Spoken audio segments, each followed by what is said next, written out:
Bonjour Gilles, ici pour actualité-dvd.com et je vous parle du coffret en Blu-ray de la première saison de Rome. La série créée par Bruno Heller, William J. McDonald et John Milius est distribuée par HBO, Warner Bros. Et met en vedette Ray Stevenson, Kevin McKidd et Sharon Hines, sortie en magasin le 7 juin 2011. La série suit les mésaventures de deux hommes de guerre, un général et un légionnaire, alors qu'ils doivent survivre aux machinations de pouvoir qui gangrènent la civilisation romaine à l'époque où Jules César devient dictateur de la République. Il y a toujours eu quelque chose de mythique avec la civilisation romaine qui s'est rendue à un tel niveau militaire, technologique et social avant de s'effondrer totalement pour laisser place à une des périodes les plus rétrogrades et sombres de l'humanité. Il y a toujours eu quelque chose de glaçant dans cette histoire d'un empire qui s'effondre, une leçon à tirer pour tous les pays ou les organisations qui prennent tellement d'expansion qu'ils n'arrivent plus à conserver leur équilibre. Aujourd'hui, l'exemple des États-Unis est le cas le plus évident qui nous vient à l'esprit, et je pense que c'est dans cette optique, dans un contexte définitivement post-11 septembre, que la série Rome a été créée et imaginée. La première surprise que j'ai eue, c'est de voir que John Milius, réalisateur et producteur notoirement à droite, aux valeurs nietzschéennes joyeusement assumées, est un des trois créateurs de la série. J'avais un peu de difficulté à voir ce qui pouvait intéresser le réalisateur de Conan le Barbare ou L'Aube Rouge à une dramatique en péplum et sandales. Mais à voir le très haut taux de nudité et de meurtre qui habite chacun des épisodes ici, je comprends un peu mieux la contribution de Milius à ce scénario, somme toute très terre-à-terre et sombre, qui fait la part belle aux magouilles politiques et à la violence qui en découle. De façon globale, la première saison de Rome suit d'assez près les faits historiques entourant la montée au pouvoir de Jules César, ses nombreux triomphes, s'ajoutent contre Pompée et son fatal destin. Évidemment, ce canevas énorme est simplifié au maximum, épuré et résumé en quelques courtes lignes pour laisser plutôt la place à une quantité un peu trop élevée à mon goût de personnages dont l'importance n'est pas toujours évidente.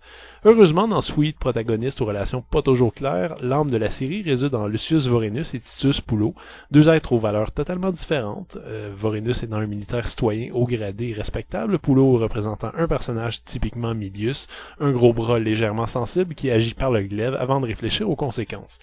Si Kevin McKidd est crédible dans le rôle de Vorenus, pour moi c'est Ray Stevenson qui est la révélation ici. Si sa performance dans The Punisher m'avait laissé plutôt de glace, je dois admettre qu'ici qu'il est impeccable et qu'il campe une brute au cœur tendre avec infiniment plus de nuances que ce qu'un acteur de moindre trempe aurait pu faire. Sérieusement, regardez la série et voyez par vous-même de quelle façon Stevenson arrive à donner de la profondeur à Titus Pullo avec si peu de gestes et de regards. En fait, les développements de personnages sont réellement le point fort de la série, alors que la plupart des protagonistes, à travers les épisodes, arrivent à défier l'image qu'on se faisait d'eux au début.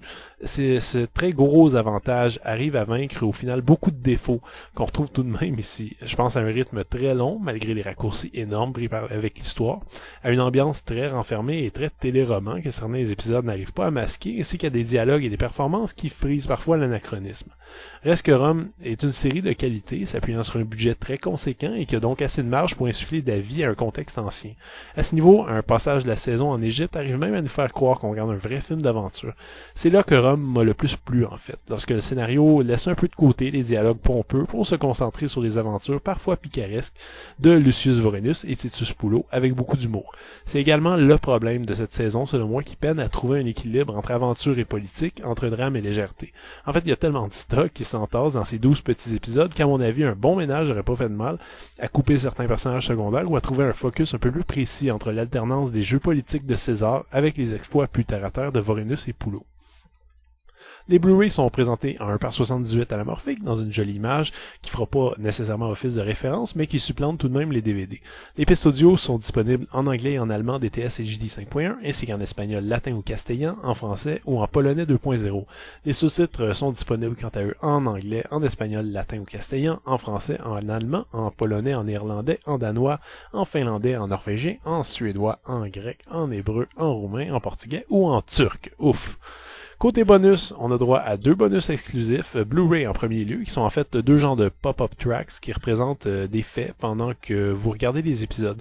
La première, intitulée All the Roads Lead to Rome, concerne tout ce qui est contexte historique, alors que la seconde, Bloodlines, décrypte pour nous toutes les relations et les liens entre les personnages, ce qui est pas trop, puisque j'ai eu un peu de misère parfois à m'y retrouver dans tout ce labyrinthe de nièces, de demi-frères, de neveux ou de demi-beaux-frères, enfin bon, qui se battent tous pour un peu de pouvoir.